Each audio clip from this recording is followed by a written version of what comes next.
যোনে ঠিকাদাৰে বীজ দিব তাক যদি কোটা নলয় বুলি কয় উইদাউট এনি কোৱাৰিজ আমি ক্ৰিমিনেল কেছত যাওঁ কোনো ধৰণৰ কম্প্ৰমাইজ নহয় কৰবাত যদি কোটা লোৱাৰ বদনাম এনেও সঁচাই বিচাৰ আহে তেওঁৰ এগেইনষ্টত একশ্যন হ'ব एटलीस्ट 2 बছৰ লৈকে मैं उनको क्या करना है अपना डिपार्टमेंट में काम नहीं करेगा बोल के उनको ब्लैक लिस्ट करना मैं তেখেতলোকক কৈছো বীজ ভাণ্ডাৰ সকললৈকে এটা অৰ্ডাৰ উলিয়াই দিয়ক তেখেতলোকৰ এগেইনষ্টত যদি এলিগেশন আহে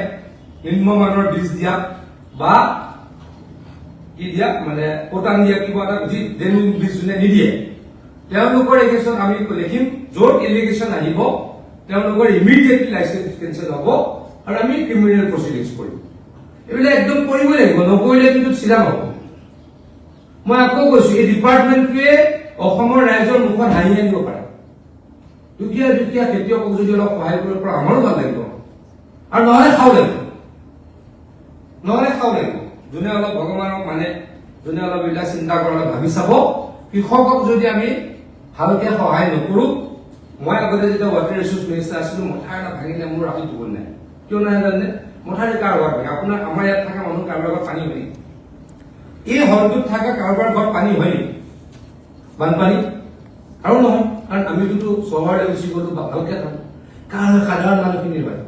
গতিকে এনেকুৱা চিষ্টেম কৰিছো মথাৰি যাতে ভাঙিবই নোৱাৰে ভাঙিলেও যাতে 2 নম্বৰ দিনৰ পৰা কাম আৰম্ভ হ'ব সময়মতে কৃষকে সাৰ পাব লাগিব সাৰৰ গ্ৰে মাৰ্কেটিং হ'ব নোৱাৰিব সেইটো কিন্তু সাৱধান হ'ব লাগিব দিয়সকলক মই কৈছো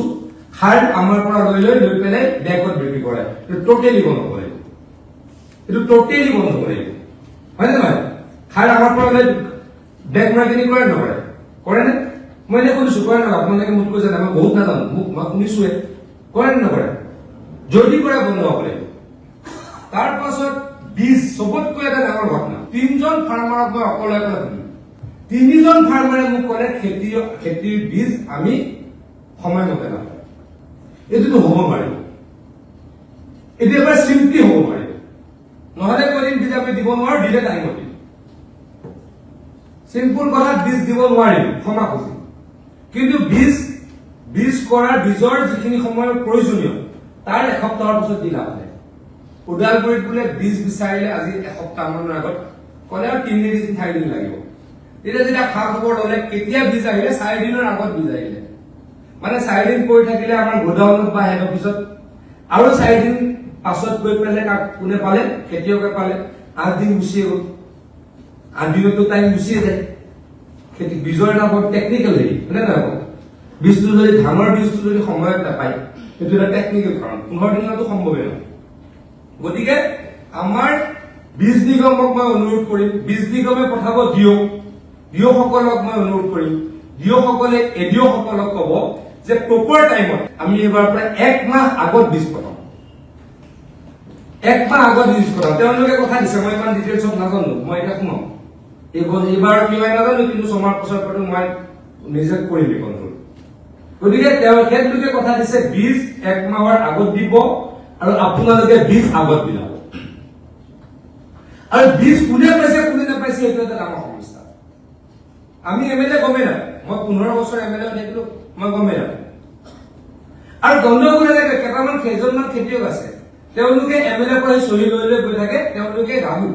তেওঁলোকে পাই বেলেগ কোনো নাপায় টোটেল ফাৰ্মাৰ্স তো 25000 ফাৰ্মাৰ্সে পাইছে না এইটো এটা ফিল্ডত গণ্ডগোল আছে এতিয়া বা কি হ'লে ট্ৰান্সপাৰেন্ট হ'ব লাগিব সবে সেৰিমনি দিব লাগিব মেম সেৰিমনি লিখা নাপায় সেৰিমনি কৰিব লোকেল এমএলএ ক'ব টাইম দিলে মোক জনাব